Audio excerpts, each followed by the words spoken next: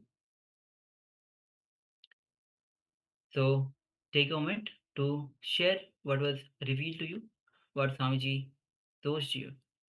And the moment we start chanting Mahavakya, it is the cosmic code that Swamiji has given to us to connect with him deeply, with intense, deep connection with Bhagwan. We manifest this power. So we already have some sharings. If somebody can translate for Ma Shu Weeping. Ma Rosie says a wood bridge. Okay, thank you, Ma. Thank you for sharing. Yes, requesting all participants, please share what was revealed to you in your third eye for this second round of the power manifestation, the power of third eye vision. Yes, requesting all the participants, those who have those cameras are switched off, please switch on your cameras. Yes, Ma Agamapriya translated for Mark Shuwaping. White light, water, the shape of a bridge. Yes, thank you very much to both. Yes. Ma Sri Lang, Ma Shanta Yogami, if you have taken part, please share. Ma Ananda Agurupini, Ma Chakraraj Sarupini. Okay, we have sharing from Ma Sri Lang. She says hills, grass, and stones. Great. Thank you, Ma. Thank you for sharing. Ma Weven Me, if you have taken part, please do share. Yes, we have Ma Ananda Agora Rupini that shares brown, white, green, light yellow, blue, light blue, people, animals, sunset, red, boats, rivers, and fishing nets. Yes, thank you very much for sharing, Ma. Yes. And all the participants on YouTube, you can also start sharing what was revealed to you through your third eye. In a few moments, we'll be actually projecting the image that we showed before.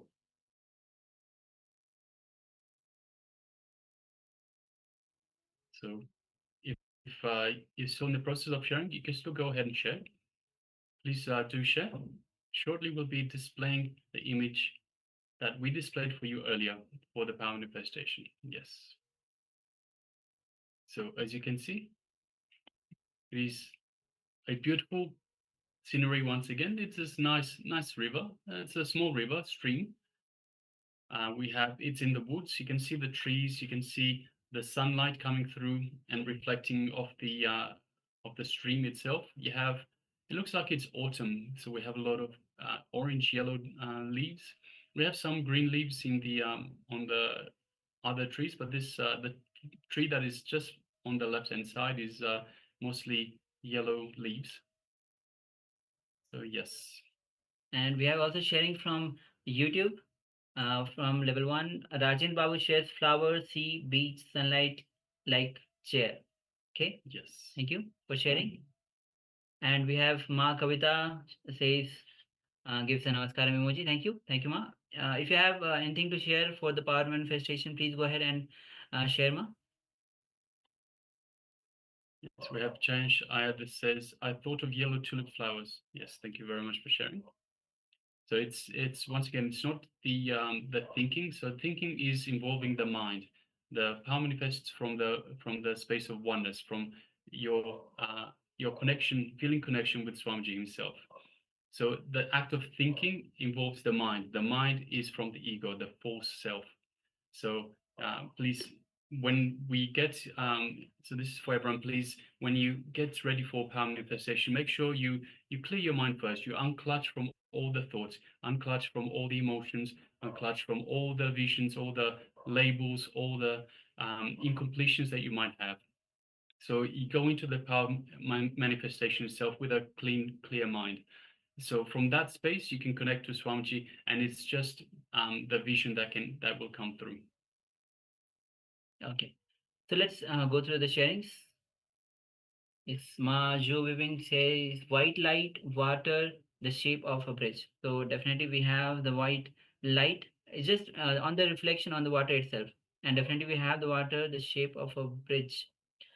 If you look at the tree itself, and actually the whole covering, the over the river, it feels like the bridge. Yes, thank you, Ma. Thank you for sharing. Yes, Ma Rosie shares wood bridge. So once again, we don't have that bridge. We do have the cover of the trees themselves, and we have so we have the stream, and we have a protrusion into of land into the stream itself that might be construed as a bridge as such. But we definitely have lots of wood. We have lots of trees. It is a stream in the forest. So yes, thank you very much for sharing, Ma. Congratulations for manifesting. Yes. Mananda Aghurupi says brown, white, green, light, yellow, blue, light blue, animals, people, sunset, red, boat, rivers, fishing, nets. Oh, great. So we definitely have the trees, green, which is green, light yellow, the leaves are yellow, red, blue. We don't see blue, any blue though. Animals, though it's a forest, there might be the forest animals, maybe, but not in the picture. Fishing nets, river, it is a river. Boat, we don't have a boat. Sunset, it kinds of a maybe in the late afternoon of the sun position maybe. Yes. Okay, thank you, Ma. Thank you for sharing. Yes, just scrolling further down. So Chayan Shaya, you're asking about help with moving your Atmalinga. So Aya, if you've been initiated in the power manifestation, the power of the third eye, it is something that you need to work on. So you have to have a look inside and have a look what is stopping you from moving that Atmalinga. So there will be some incompletion that you have inside. Once you identify the incompletion that you have inside, you can complete with that incompletion, and you'll be able to move. So Yes. have a look inside. This is something that you need to do. Yes, and also as you have lived so much of years in the society, that the third eye is calcified. It's polluted with the calcification. So first thing that we need to do is decalcifying, detoxifying the whole third eye through various means. If you attend the whole Paramashivoham program, go through the whole detoxification process, attend the yoga intensely, do all the completion process, do all the internalization process, receive the powerful cognitions, do the power manifestation, decalcify your third eye. Because some say that I have already initiated. What you need to do is decalcify the third eye, because so much of toxins that we have gathered from the society. So go on again and again and again, decalcify the third eye. It's important to understand there is no shortcut, Aya. There is no shortcut. You need to do the work. So you need to do work. You've been initiated into the third eye powers. You need to do the work. Yes. And also you're asking why are people getting different answers? So everyone has their own connection. Everyone is an individual. Everyone is unique. So we don't have copy and paste here. We don't have Mr. India, Miss India, copy and paste. Everyone is unique. Everyone has their own experience, their own expression, and everyone has their own connection to Paramashiva.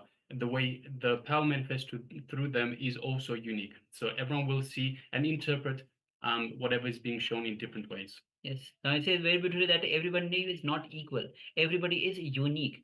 So it is when you manifest the power, your connection with Swamiji. It is how deeply you connect to Swamiji, and that way you will be able to manifest the power. So again and again, chant Mahavakya, connect deeply with Swamiji. So, Jayesh, I suggest, so you've come to last season 2 days as well. Come from the very start of the season and stay for every single day. If you don't come to every single day, especially the first few days, this is where you start building on all the information. You start building on all the power manifestation, how to do things. You need to start and get a good grounding from the very first day. So you need to understand what we are doing, why we're doing. So, for example, detox, as was just mentioned. Why are we doing detox? Why are we doing yoga? Why how we running this program for you? And you have to do every bit of the program sincerely, and this is how you get benefits. Just coming now and then, as you've done. So right now you've come. I haven't seen you for this program from the start of this program. I've seen you a couple of times from the previous program. You need to come to every single program, every single bit of the program to get the full benefit. So, and especially the very start, to get the grounding, to get the base understanding for you to get the full benefit. And Swami says very first day in the Paramashivoham that give your full effort. Whatever effort you have, give full effort throughout this Paramashivoham program. Okay, and we also have one more sharing from Ma Sweeling. She says hills, grass, and stones. So we definitely have grass, Ma, and there might be hills because it's a forest, so there might be hills, and definitely because it's a forest, so we'll have the stones. Thank you all of you for sharing. So now this is the time that we move on to the next session, which is going to be on the types of karma. Swami says again, there are 3 types of karma: the Sanchita karma, Prarabdha karma, and Agami karma. Sanchita karma is the full accumulation. It's like the bank, full bank where all karmas from the many lifetimes, all the past lifetimes are there. That is the Sanchita karma. Prarabdha karma means from that Sanchita karma we take few karmas and we come back and to fulfill these karmas. That is Prarabdha karma. Agyama karma is the one which we actually get when we are in the body. We collect the desires, collect the karmas from by looking around from others. That is Agami karma. So Swamiji will be getting more into depth of it.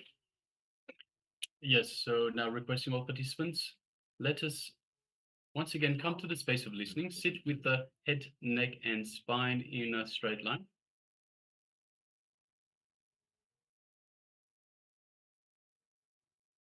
And let us hear from the Supreme Pontiff of Hinduism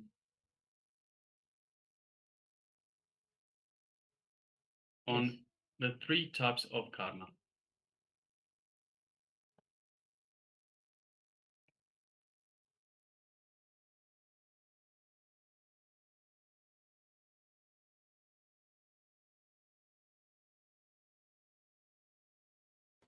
For you guys, you don't have the ability to make this body alive.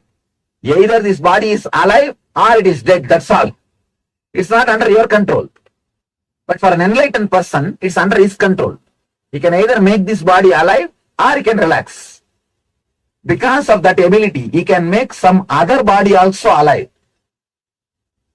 When he chooses to make a stone or a metal alive, it becomes a representative of his very self.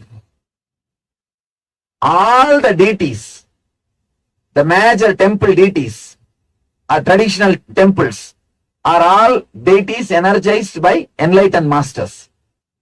Tiruvannamalai Arunagiri Yogeshwara, Chidambaram, Patanjali, and Tanjavur, Karuvurar, Tirupati, Kunganavar, Madurai, Meenakshi.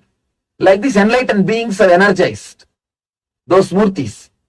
So it is considered the very body of an enlightened master. So disciples start serving even after he leaves the physical body, that considering that body as his own body, they start serving.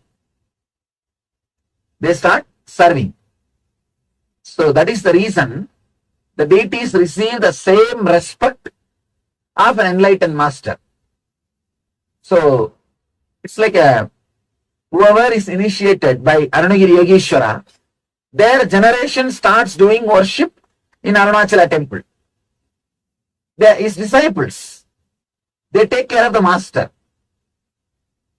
So, that's the reason you will see whatever is done to human beings, master, same thing will be done to the deity.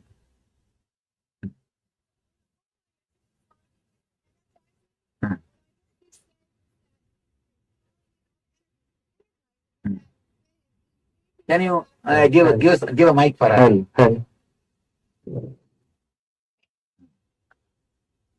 Yesterday during the Homa, what I heard you say was that in energizing the deities, that there would be an independent intelligence, that energy, your own. So if I understand you, also, when we are with the deities and serving them, they are responding to us in the same way that you could, and in the same way that Kali Devi did to Ramakrishna. Yes, same. And even after you choose to leave the body, you're still with us in those You forms. see, masters, even after they leave the body, they decide to stay and continuously available to disciples through the deities which they energize.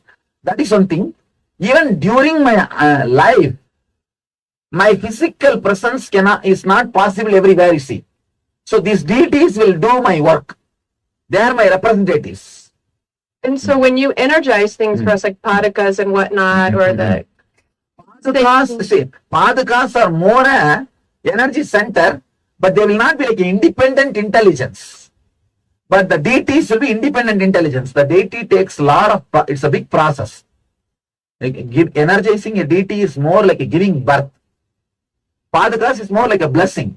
It will be energy center, like whatever information you give, it will reach me. That's all. But the deities directly will respond. It will just answer. Yeah. It's much more stronger center than Padakas. Sorry, huh? I didn't understand. But thank you for bringing them all to North America. Yes. Now you got 117. 117 have already landed in Los Angeles.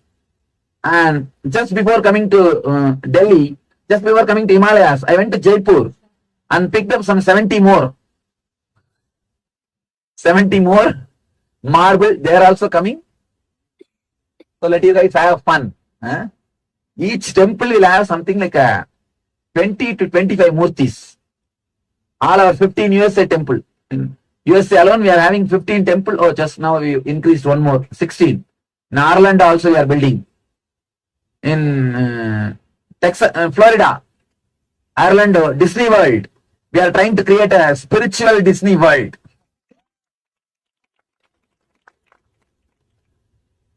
Working on getting some murtis there. They are going to have a temple there.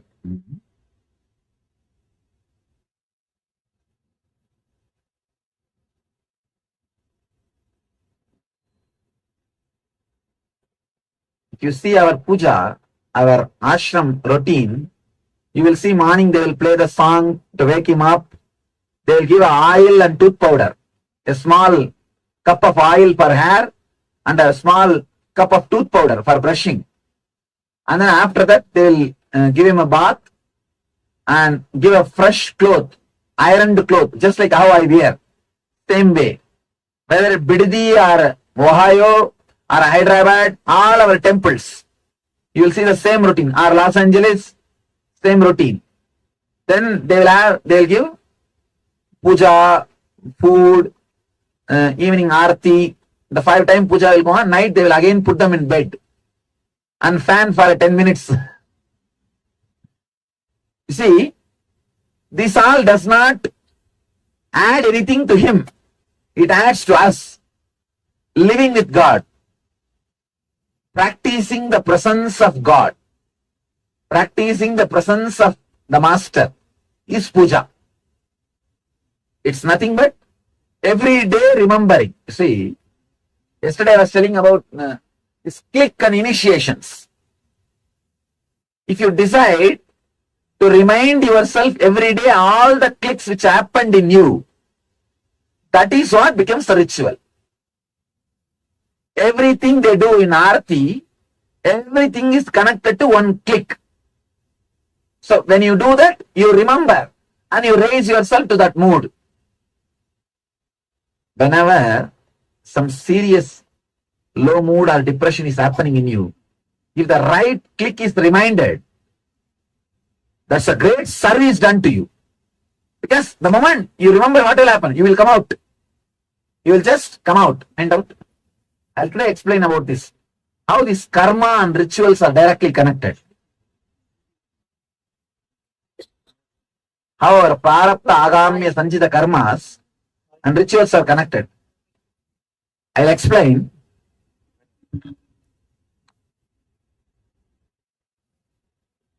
Then we can go and see. I told them today prepare for Aarti. Today morning somebody asked to explain about Aarti and all. I did not see those questions. It means attention need question only. Not truth seeking question. Attention seeking question. I hate these fellows who come and talk to me for attention need. If they talk to me to know the truth, I will always answer. But I can very clearly make out in body language whether these fellows around me for seeking the real truth or seeking the attention. If they are attention seekers, I'll say, just go out. Put it in writing and give, I'll answer. Okay, then tomorrow morning I'll explain with a drawing about the prarabdha, sanchita, agamya and this, how the rituals directly eliminate those karmas, those samskaras, engraved memories and help you to come out of it. Rituals are very powerful tools, powerful techniques. Because it takes time and energy, these fools doesn't want to do, and they think they can achieve everything without doing anything. Many people ask me, you are enlightened, why should you do rituals? I tell them, because I am enlightened only, I am teaching rituals. No ritual is needed for enlightenment. Let me tell you a small story. One fellow went to the hotel, started eating, and he ate 8 idlis. 9th idli, his hunger got settled. Then server came and gave the bill for 9 idlis. This fellow said, no, I will pay only for 1 idli, 9th idli, which put my hunger off, with which I got my hunger settled. And first 8 idlis did not do the job. Only 9th idli did the job of quenching my hunger. So I will pay only for that idli. How it will be? Same way, only people who reject rituals are rejecting the first 8 idlis. The 9th idli work because of first 8 idlis. So your meditation will work because of all these rituals, not by rejecting all these preliminary things. If you reject all these preliminary things, you think that directly you can eat 9th idli. It will never happen. Whoever is thinking directly they can eat 9th idli, they will be just sitting and eating the first idli and starving. Maybe they will think that, oh, I think this much only is the life. That is why the so-called Vedantis, so-called meditators, all the fellows will be depressed. Long face. Really? Long face. As if just now they had a constipation. Ramakrishna says beautifully, as long as you think you have a body, you will be able to relate only with some body to the cosmic energy. Only when you lose your body consciousness, you can see divine also formless. Till then you need some form and some reminding rituals. See, earlier, first, my 3 years of mission, from 2003 to 2006, I never gave in ritual along with our meditation. Till 2006, only meditation. Only in 2006, I added the Guru Puja into Nitya Dhyan. Now, see, 2003, 4, 5, 3 years, if I have taught meditation to 500,000 people, only 20 to 30% people continue doing after 3 months also. Within 3 months, other 70%, that's all. Forget about it. Now, after I added the Guru Puja into Nitya Dhyan, now it became a ritual. More than 80% who take initiation follow now. I did a statistics study, did a survey. Now, anybody who gets initiated, more than 80% of the people follow the Nitya Dhyan. Because it became a ritual. You have to do. You have to do. So I think it is good to have a little ritual, even along with meditation, so that the regular habit of sitting and doing, the sadhana, regular sadhana will be there. Otherwise, these fellows don't do regularly. Today my mother-in-law is here. Tomorrow my father-in-law is here. My sister-in-law is here. Too much work. And after 2 days, they all have gone. I am just enjoying having my vacation. I don't want to do today. If I am happy today, I am happy. Why meditation? If I am depressed, today I am depressed. How can I meditate? These guys find some logic. But if it is ritual, you can't find any logic. It has to be done.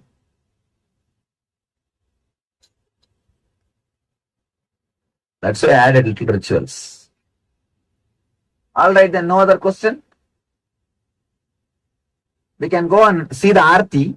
Of course, after tomorrow's explanation, if you guys see the Aarti and if I explain, it will be much more clean, much more, you will be able to understand much more deeply than now, because that chart will give you a very logical explanation how the Prarabdha Agamya Sanjita is directly touched by the rituals.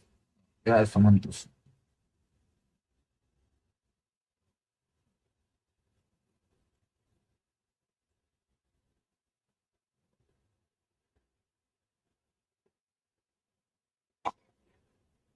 சுவாமி, இன்று நான் யமுனோத்திரிக்கு கால்நடையாக நடக்க முடியாத காரணத்தால் பல்லக்கில் சென்றேன். இது என் மனதை மிகவும் வேதனையாக்கியது. சுவாமி, பலர் இப்படி செல்வது புண்ணியமில்லை என்றார்கள். இது எந்த அளவுக்கு உண்மை? தயவு செய்து இதற்கான விளக்கத்தை எனக்கு விளக்குமாறு தாழ்மையுடன் கேட்டுக்கொள்கிறேன். A Tamil question, she is telling, I went in Palki, people are telling it is not punya, what to do? Alright, it's not punya, if you have gone by walk, you wouldn't have come back, what to do? You got little punya, that's all. At least you had darshan, what else can be done? But this trip is not done for punya's sake, it is done just to enjoy the Himalayas. Being in the energy field. See how we assume body and how we go through the Janma Marana Chakra and how these initiations and rituals can liberate us, take us out of that cycle which we are doing. All of you are able to see now? Understand?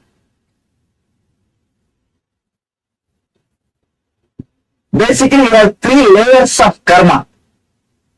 Agamya, Prarabdha, Sanjita.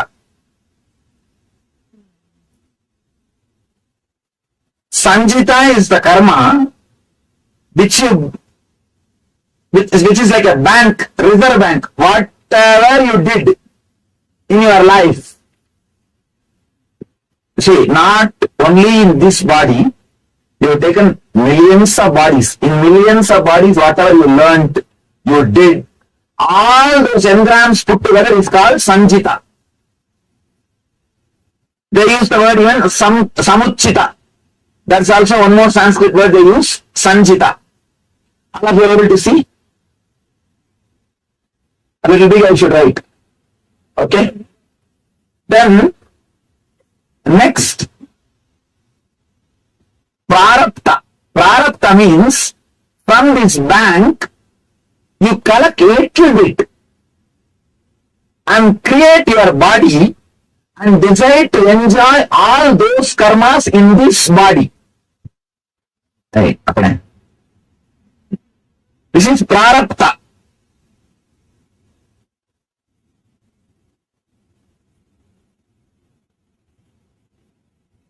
Understand? This is bank. Like a all your past collection. That's huge account. You don't know when that will disappear or anything. And bank means don't think some collection saving. It's a debt actually, credit. Credit only. You have to finish them out. This is the prarabdha. Prarabdha is the little bit which you brought to enjoy or exhaust through this body. And the third karma, this is the worst thing. Agamya, after coming down, you start collecting. That is the worst thing. Agamya.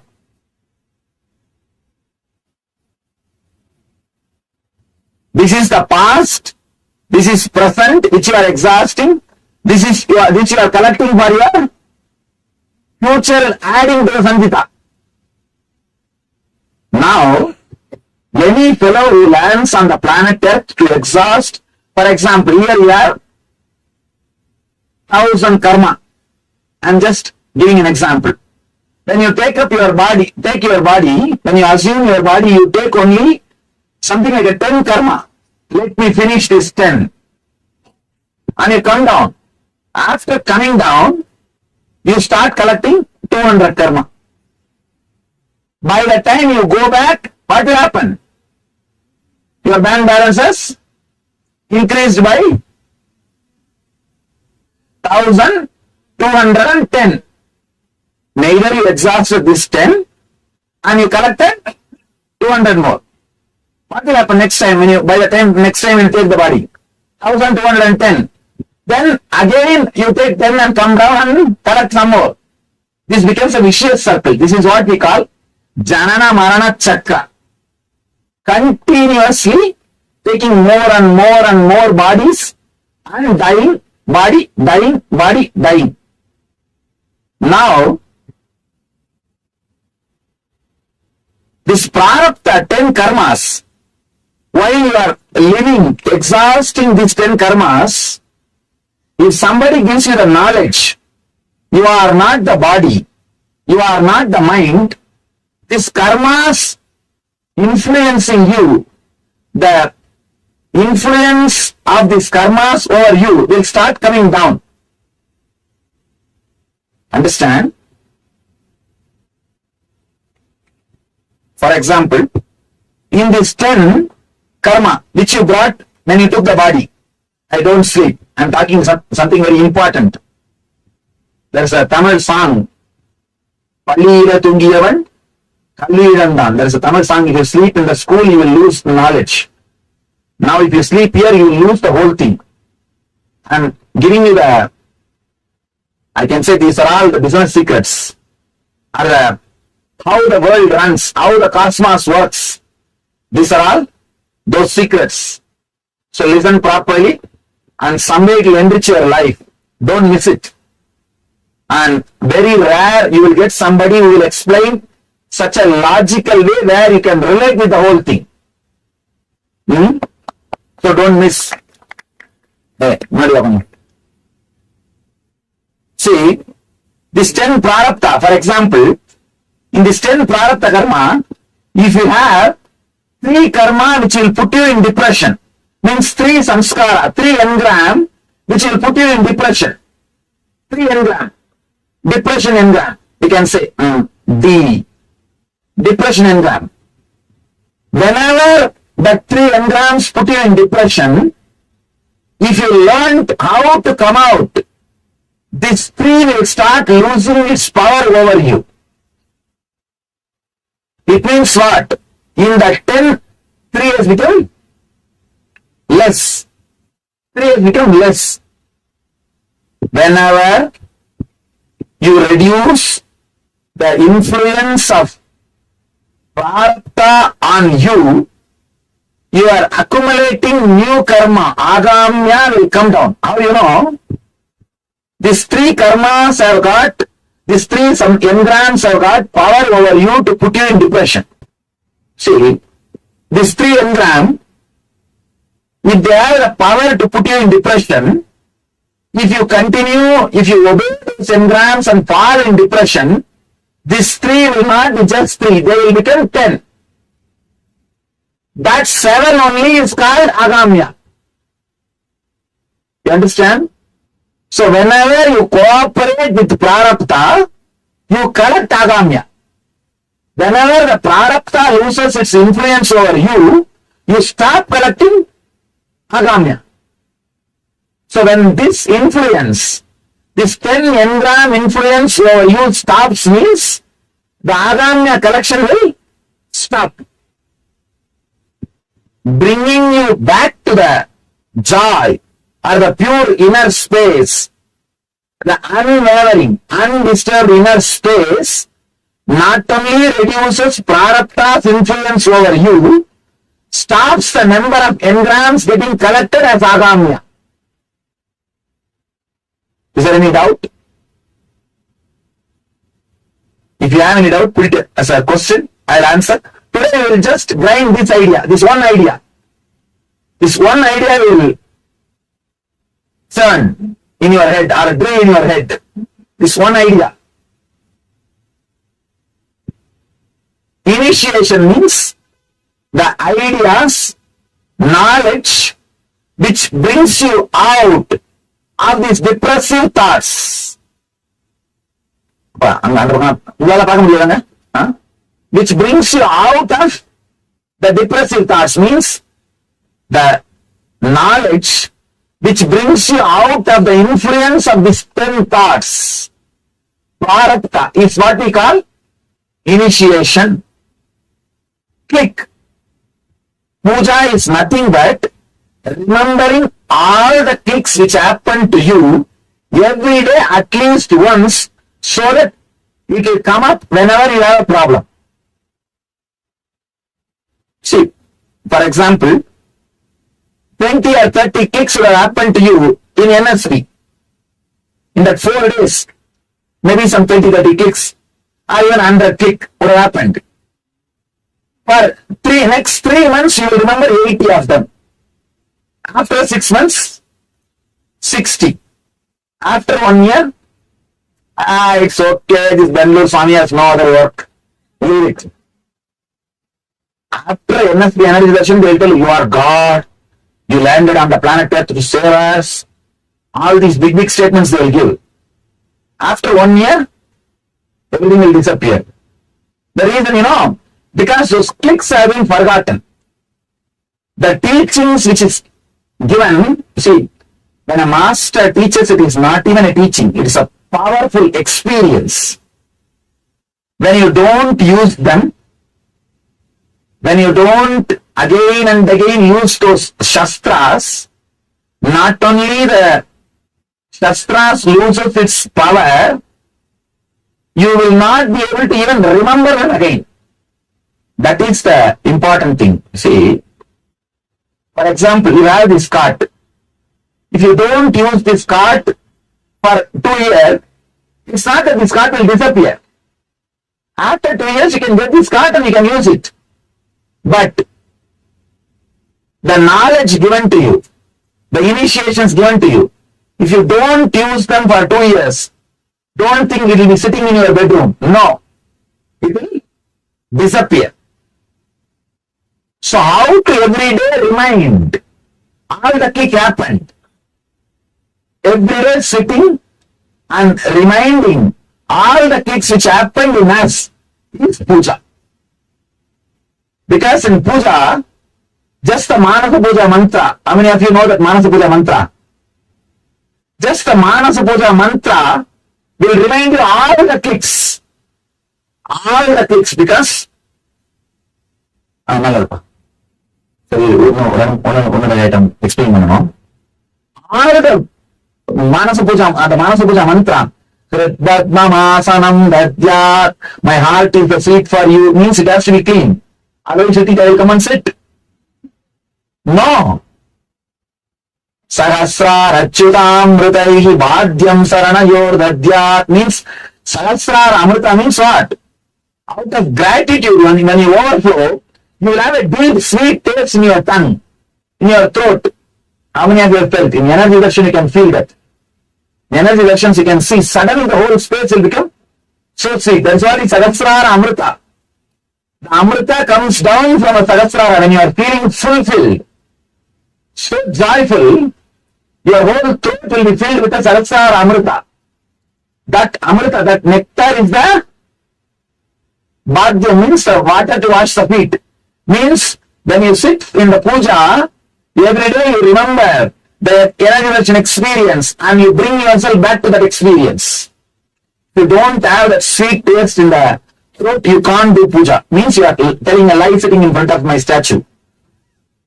If you only have a real that feeling again, then only then you are authorized to use the word Sahasra Rachitam Mritaihi Bhadyam Saranayo Dadyat Manastu Argyam Nivedayet. Means the end of the NSP, you throw all the samskaras into the fire. That's what is your manas, mind. You throw everything. Now you are remembering, yes, how I throw everything there. Now I am throwing everything at your feet. Manastu Argyam Nivedayet. Argyam means offering. I am offering. Tena Amritena Chamaniyam. With that same ecstatic nectar, I do the Abhisheka for you. Means now you have to come back to that energization experience, that joy, that ecstasy. You have to come back. So this every step of this mantra reminds you and brings you back to that kick, that initiation experience which happened in you. Every day, whether you want or not, you remember the initiation experience, the click which happened with the master. So, ritual brings you back to the pure consciousness. So, this 10 engrams loses its power over you. When this 10 loses its power over you, this 200 collection stops. When the collection stops and when the 10 loses its power over you, naturally, the person who brings you back to the superconscious again and again, master, he appears when you leave the body and burns this sanjita. He appears and burns this sanjita. Understand? You can't do anything directly with sanjita. For sanjita, only Guru Kripa can do. Only master's grace can do. For example, if your child sits and tries very hard to build a small home, what will you do? You'll say, all right, don't bother, I myself will build and give you. When a disciple sincerely works to remove the prarabdha and agamya, the Guru's grace happens. You see, Guru's grace is not just dependent on me. Understand? Anybody who does sincerely sadhana or meditation, in spite of me, the grace has to land on you. It is not even dependent on me. Let me be very clear. It is just dependent on your receptivity, not on me. I am like a ocean, constantly available. Whoever comes with whatever size vessel you carry. If you come with a small coconut shell, you will carry that much like your head. Or if you come with a little bigger vessel, you will carry in that. If you come with a little big container, you will carry in that. If you are intelligent, you will build a canal. You will build a canal. That's all is the whole thing. Okay. Initiation. Puja means reminding every day yourself all the initiation, great experiences happened with the master and bringing you back to that same high consciousness, same high spirit. Means now you are ready for next 24 hours drama, circus.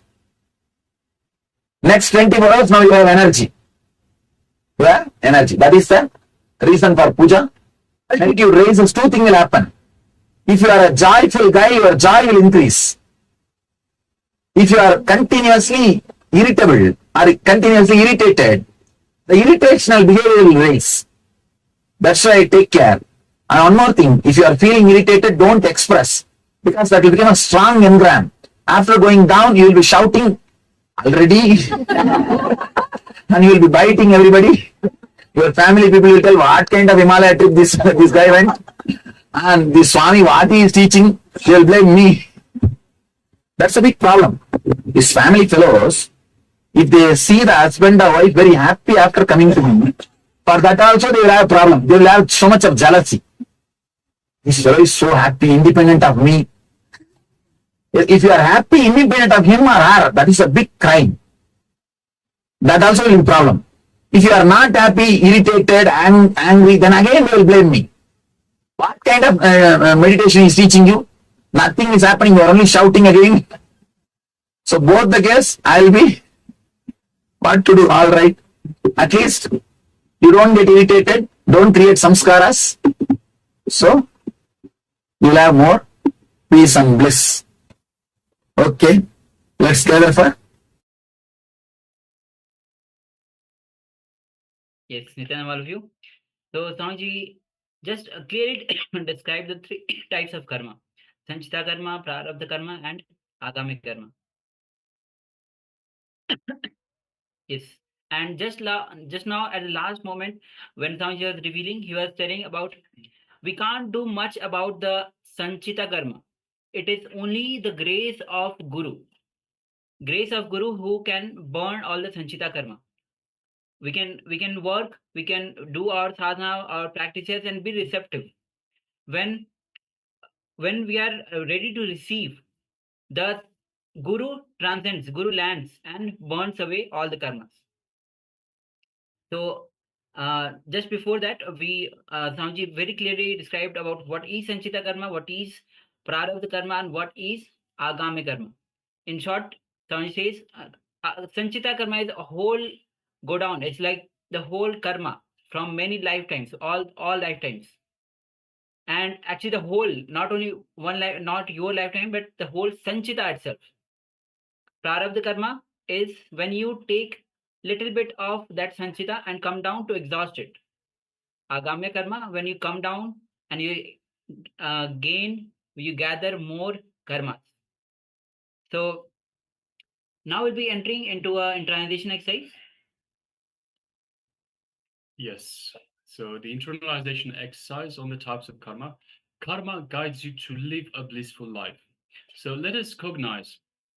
Are you celebrating your life as it is now? Completion is celebrating your life happening as it is now from the context of why you aspired for it and why your aspirations getting further matured. Yes.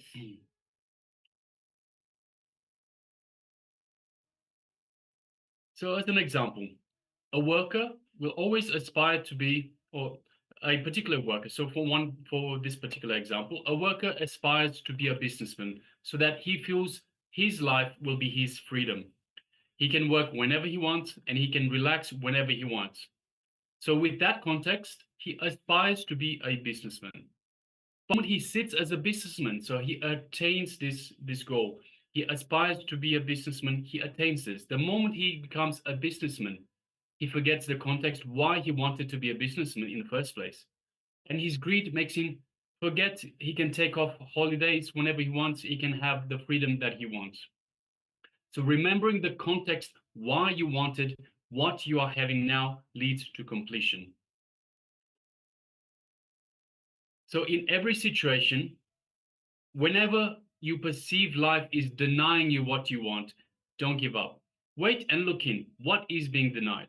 Look into your perception and it will become reality. So cognize, are you celebrating your life as it is right now? So recollect what was the context from which you aspired for what you are having right now, whether it's good or bad. What was the context from which you aspired to become, to have what you have right now? So requesting participants, let us grab a pen and paper and start penning this down. Have a deep contemplation and have a think about this, and let us write this down. We'll be displaying the slide for you shortly.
Yes, please continue. Cognize, are you celebrating your life happening as it is now? Recollect what was the context from which you aspired to what you are having, to what you are, whether it's good or bad. So once again, recollect what was the context from which you aspired for what you are having right now, and cognize, are you celebrating your life as it is happening now? Please continue.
Yes, you can relax now.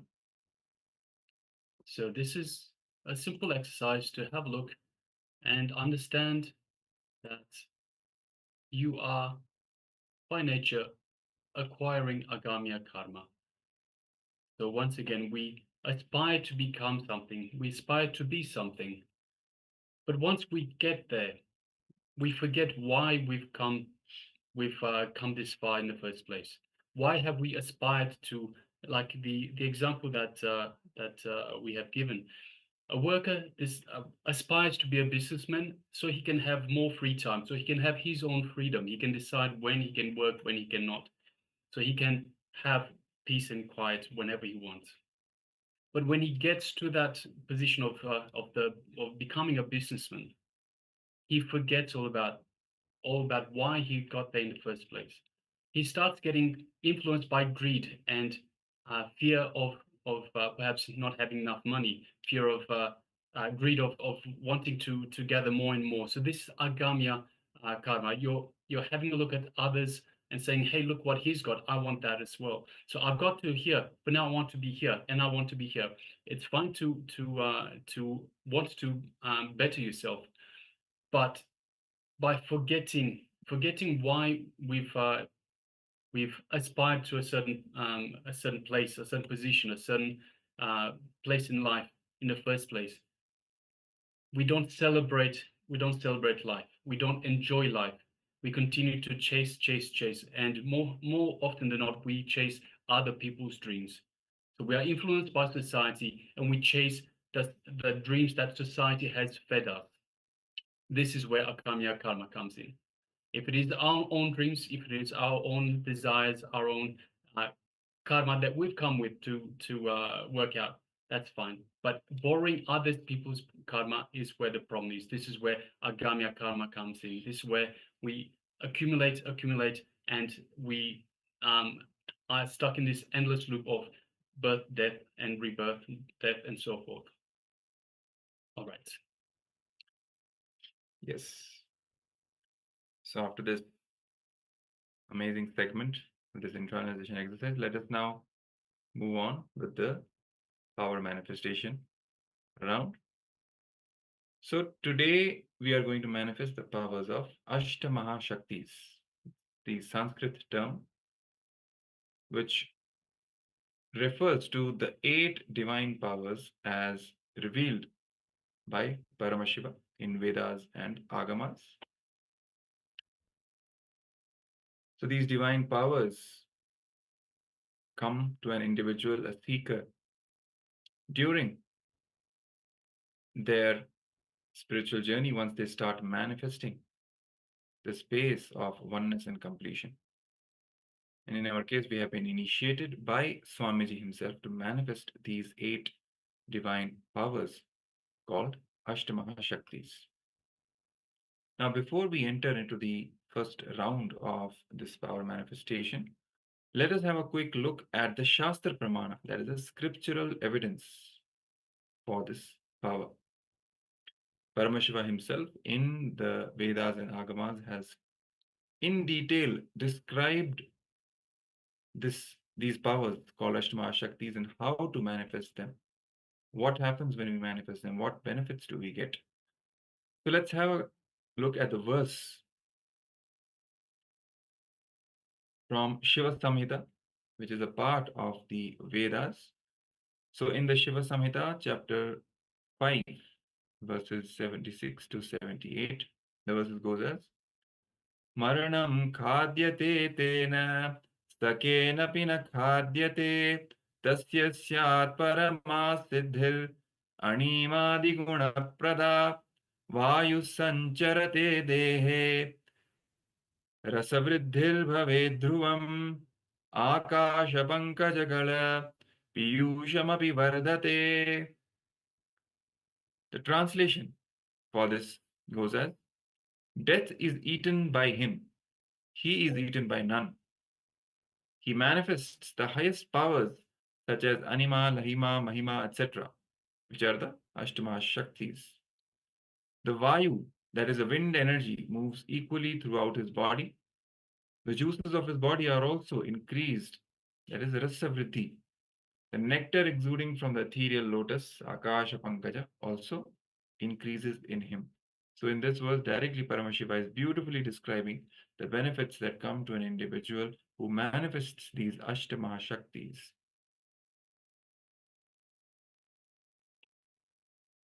So let us now enter into the first round of this power. That is the power of Ashtama Shaktis. So in this, the first level 1, that is, we are going to manifest the power of reducing the weight of a small object close to you. This power is known as Lahima, reducing the weight of an object. So let's all prepare ourselves to manifest this power. Two things you need. First, a small object. It could be, let's say, a ring, a keychain, an eraser, whatever it is. Just find some small object, or even a lemon or something. That's also fine. But a small weight object. We'll be starting with that. And an instrument to note down the weight of that object. So a small weighing scale, which we usually have in the kitchen. If you don't have any weighing scale, so for that, we can use an app, which is called the Weighing Scale Estimator app on your mobile phones. So what that app does is that we just place the small object on the screen of the mobile phone, and it gives a rough estimate of the weight of the object, okay, using the sensors in the mobile phone. So if you have an actual weighing scale, it's best to use that. For the mobile app called the Weighing Scale Estimator. So let's all prepare with these two things. First, the small object, and second, a weighing scale. So let's take 1 or 2 minutes and quickly get ready to manifest the power of Lahima, which is one of the 8 Ashtamaha Shaktis. Requesting all the participants to get ready. And also, please turn on your cameras, all the participants, so that we can guide you.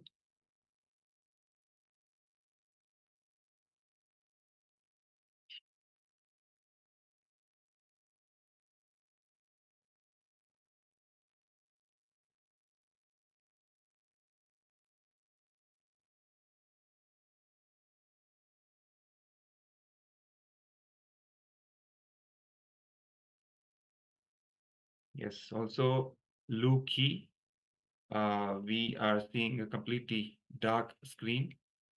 So requesting you to kindly turn on your camera, and if it is already turned on, just make sure the lighting is proper so that we are able to see you. And Ma Anand Lakshmi, please be seated in front of the camera. Ma Anand Agora Rupini, I think she is resting. So all the participants who are not there in front of the camera, please come back, be seated.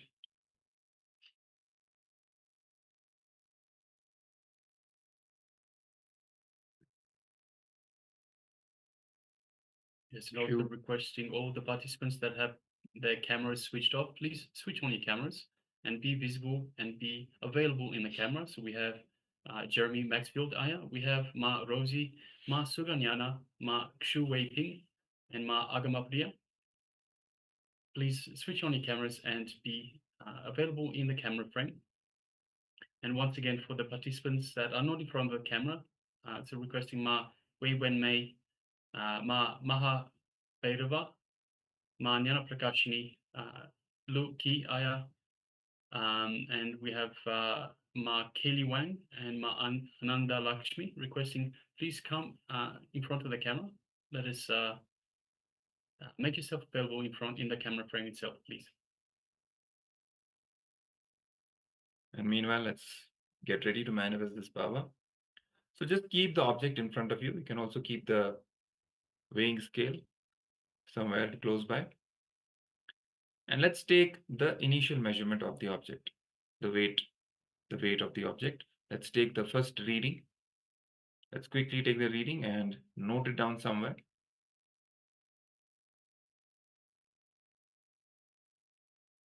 You You can include the decimal places because sometimes the change can be in the decimals. So it's best to be as precise as possible.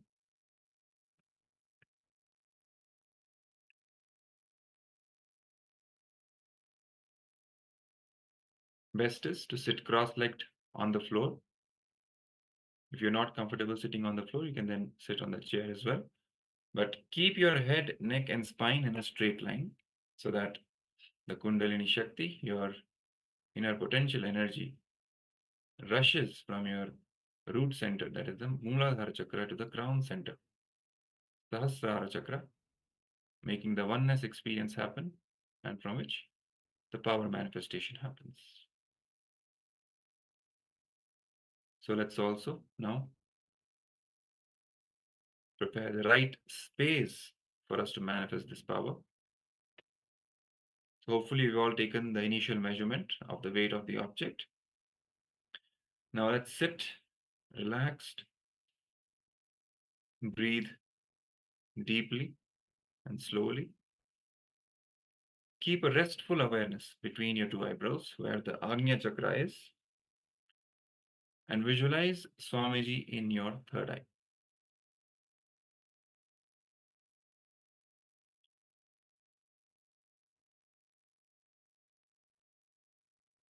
And sit absolutely unclutched, carrying the space of deep devotion and surrender.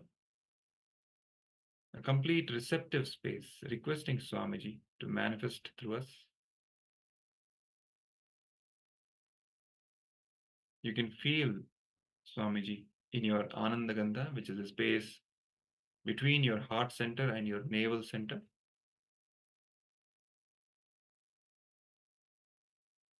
Swamiji manifesting through you, breathing in you. Sit with this powerful cognition and meditate on it. Think intensely. You are Bhagavan Sri Nityananda Paramashivoham. You are Swamiji himself. Anything else you think as your identity is just a delusion. So just drop any other identity that you're carrying. The source of your first person is Swamiji. That is your true identity. From this cognition, from this space of oneness, let us now manifest the power of reducing the weight of the object. So now start chanting the Mahavakya, Om Nityananda Paramashivoham, intensely and loudly. Chant it from your navel so that it vibrates in your entire body.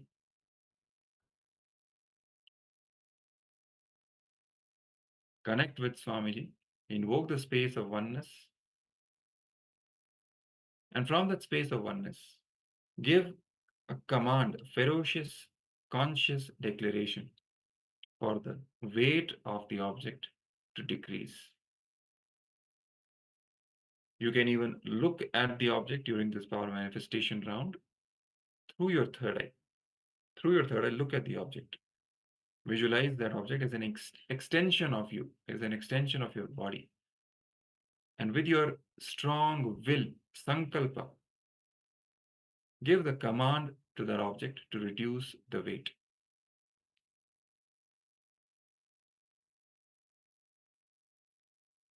And hold this declaration during the entire power manifestation round. Hold it with will, persistence, and completion. Any self-doubt comes or any other incompletion rises, just complete and drop. Restore the space of completion and continue with will, persistence, holding that declaration for the weight of the object to decrease. So let's now start chanting the Mahavakya. Om Nityananda Paramashivoham. Om Nityananda Paramashivoham. Om Nityananda Paramashivoham.